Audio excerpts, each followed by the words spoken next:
Want to know 7 keys to closing a sale that are proven to work every time? So does today's caller. You are in the right place, my friend. It is frustrating to get on the sales call and do your best pitch, put your best foot forward, and then never really know if it's going to go towards a yes or it's going to go towards a no.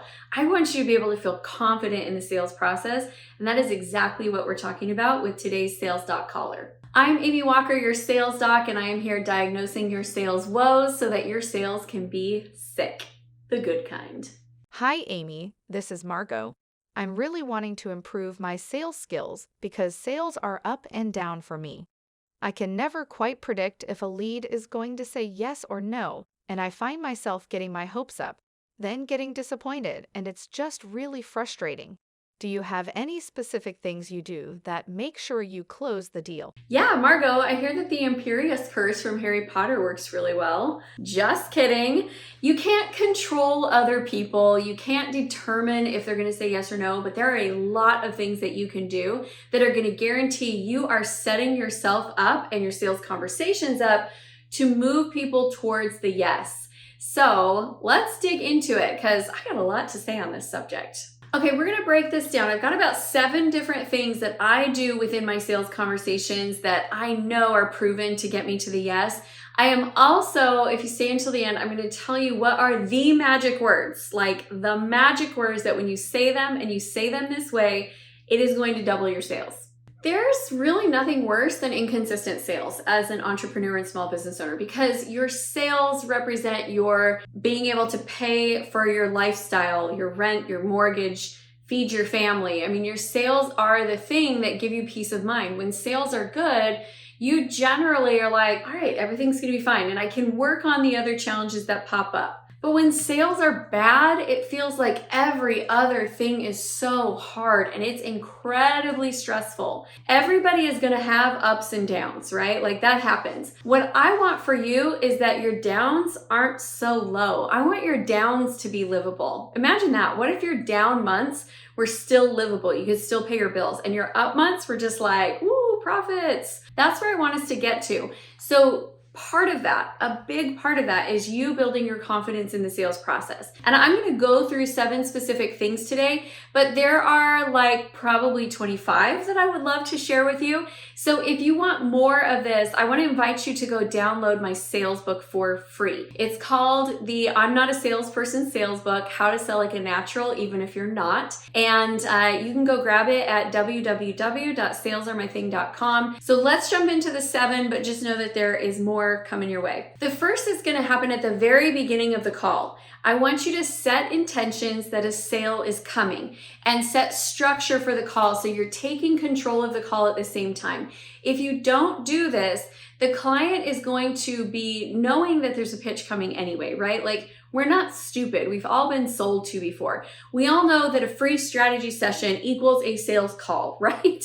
Like it's not a surprise. So if you don't let them know and you don't set the stage, then they're worrying about it the whole time. They're not really absorbing what you're having to say. If you're not creating structure and taking charge of your sales call, then your lead is going to take charge of the sales call and they're going to take it all over the place and you will find yourself feeling like, I don't even know where to go from here because it's messy. So that very beginning of setting the stage is really important. The way that I do this is I start off the call by setting 3 intentions. And I'll say, so I've got 3 intentions today in our call. First is I'm going to ask a lot of questions and really try to understand what's going on in your business, where you're at, where you want to be. The second thing I'm going to do is we're going to map out an action plan based on what I'm hearing. And third, if it looks like I could be a good fit for helping you, I love to tell you about how I work with my clients. Does that sound good? So it's really simple, it's really clean, and it moves it just starts the call off right so that we can progress towards the deal. The second thing you must nail if you want to consistently close is getting to the emotion around the problem. We do not buy based on logic. We buy based on emotion. Even if you think that you buy based on logic, really you're basing it on how you feel about the information that you have. So we need to get them to the emotion surrounding the problem. We just have to create space for how they actually feel about it. So this is going to come through asking really great questions. And there's actually a whole chapter in the book on how to ask the right questions. The third thing that we're going to do is we need to create the gap. People buy because there's a gap where they are, where they want to be, they're not there, and there's obstacles in the middle. A lot of times, the inexperienced salesperson fears the gap and they fear the obstacles in the middle because the obstacles are the sales objections. It's things like, I'm too busy, I don't have enough money, I don't have enough time. But if you'll really create the gap with clarity, with the prospect, what will happen is they will start to see, before you even get to your offer, they'll start to see that these are their obstacles standing in their way. So simple ways that you can ask this question is you can say things like, so that, this is where you're at. I'm hearing that this is where you want to be. What has stopped you from getting there in the past? And then they'll tell you, well, I don't have enough time. I don't have enough money. I'm too busy. And you can address those obstacles now, and they're less likely to come up later as stumbling blocks that are making them say, no, I can't work with you, because we've already talked about those things as being the things that keep them from getting where they want to go. They have to see the gap in order to be willing to do something about it. Otherwise, it feels like just possibility. Like, yeah, this is where I'm at and this is where I want to go. I'm sure I'll get there. Allowing them to slow down and see the problems, what's stopping them, what's not working. I love asking, what's not working right now? That type of language is going to get them to really see that, oh, there's a lot of things stopping me from getting where I want to go, and you probably need to address them. If these tips are helpful and you're digging this information, make sure that you subscribe and hit the bell notifications so that you can get notified every time we release new content. Okay, this next one, you guys, this is money. It's not my secret words, those are still coming, but this is money right here. And what it is switching the value cost perception. So the way that most people buy is they look at the cost of the solution and then they say, too expensive, yes or no. But it's solely based on price perception. If that's how we're setting ourselves up, we're gonna have a really hard time winning the deal. A couple of years ago, I had a client and then I signed up a new client. Now, I did not know that new client had been talking with existing client. An existing client came to me and they're like, Amy, how did you close that person? You closed them on a program that I know is $7,500 and they just told me they couldn't afford $1,000 to come to my thing. What was the difference? And I was like, first of all, I'm sorry, I wasn't trying to steal your people. And secondly, it's this concept that we're talking about right here, value versus cost. So I don't want them thinking about the cost of the solution. I want them thinking about the cost of the problem and the value of the solution. So here's how we can structure this out. And again, I go into this in more detail in the book, so you're definitely going to want it. But I will ask them questions like, once we get really clear on what the problems are, we get really clear on the gap, I'm going to say, so how much is that costing you? If you've got a problem in your marketing or sales, how much is that costing you? How much are you missing out on every month? If you've got a problem with your health, how much is it costing you?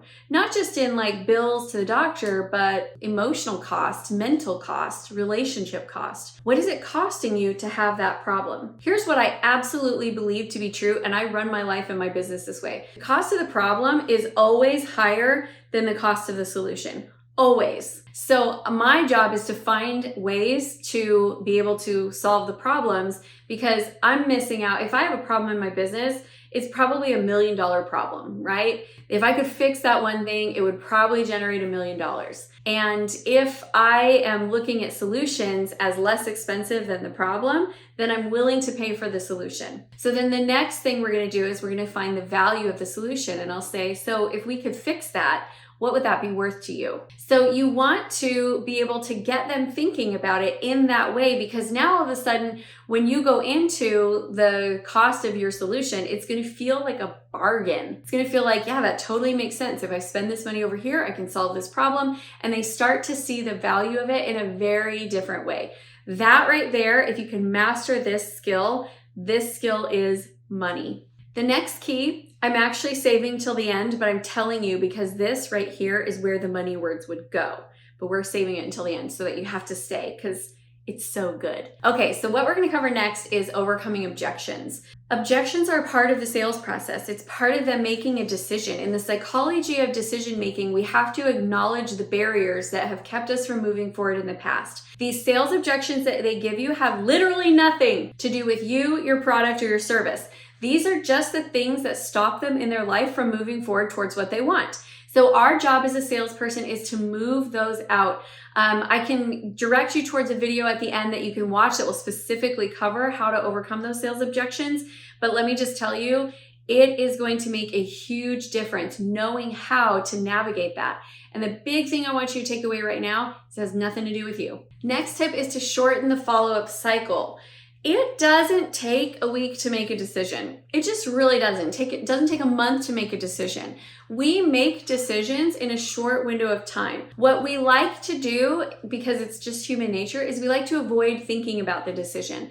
Because when we haven't made the decision, we are in the place of possibility where we hold on to the emotion towards the possibility of change without having to take any of the risk, make any of the sacrifice, or any of the commitment to actually create the change. So it sometimes feels good when we're allowing ourselves to stay in the decision-making space. But what happens during that time is that they're actually not thinking proactively about it, but their fears are creeping in, their life is creeping in, busyness is creeping in, they're having all of these doubts that are starting to seep their way in, and they're also losing that initial enthusiasm, excitement, and passion that they felt when they were talking with you. So having a long follow-up cycle always hurts the deal. I really try to be on that follow-up within 1 to 2 days. I just did an event recently for my business and I had 2 closers that were helping me. One of them was on it with her follow-up. She was very much like, yeah, you need to think about it. Absolutely. Let's get on tomorrow. And the other one waited longer. Guess which one closed more? The one who shortened her follow-up cycle. And that is always the case. So if somebody says they need to think about it, I am not the type of closer that's like, no, you have to say yes now or the offer's off the table. I actually hate that closing style. I feel like it's manipulative. And it also makes me be like, oh, really? Try me. I bet you if I called you in 2 days and we're like, here's my $20,000, that you would still take it, right? I just don't like it. So I don't do that. I let everybody, if they need to think about it, sure, great, you can think about it. But I'm not going to give them a week to think about it. I'm going to say, so let's do this. Let's jump on the call tomorrow after you've had a chance to really think about it and look at your plan, look at your budget, look at all of those things. Let's get on tomorrow. We'll see what questions you have. That's what I want you to do. And I want you to get really, really committed to it so that you can move people forward faster. All right, are you ready for my money words? Are you ready for this? This is what's going to happen right before we present our offer. We're going to ask them, so we've been drawing out their problem, we know how they feel about it, we know what the gap is, we've done the value proposition, and now we're going to say, well, it sounds like you've got a lot of reasons why you need to do this. Are you committed to it? Okay, what we're asking for is a commitment to themselves. We're asking them to commit to change. They have to be committed to themselves, to solving their problem and to change before they can commit to us. And most closers skip this step. They don't commit them to themselves. They try to commit them to their product, their program, their service. To us, they might not even be committed by themselves. And they're not likely to say yes until they are. This gives the client a moment to stop, to think, to internalize, and to say, yeah, I'm committed. Or I don't know if I'm committed. I have a couple of concerns. It's so much easier to address those concerns here when it's not influenced by how much money they're going to spend and it's only influenced by their goals and what they want. So that right there, that is a money phrase. When I learned that skill, my sales doubled. And I would love for you to start using it and have your sales double too. Now, if you do want to know, what does my full script template look like? It's actually in the sales book. It's one of the appendixes in the back. There's a few different appendixes. I don't know how you say that. There's a few different templates for different scripting, and my high ticket sales script is one of them that's in there. So make sure you go grab it. So Margot and friends of Margot, what can you do? There's a lot that you can do. We've just covered 7 keys to closing a deal that are proven to work. The next video that I really want you to watch, this is so important, is how to overcome sales objections. You really need to master this skill in order to get those sales closing consistently. And when you learn how to do this, your confidence level will go through the roof. So make sure you go check out that video next. I can't wait to see you there.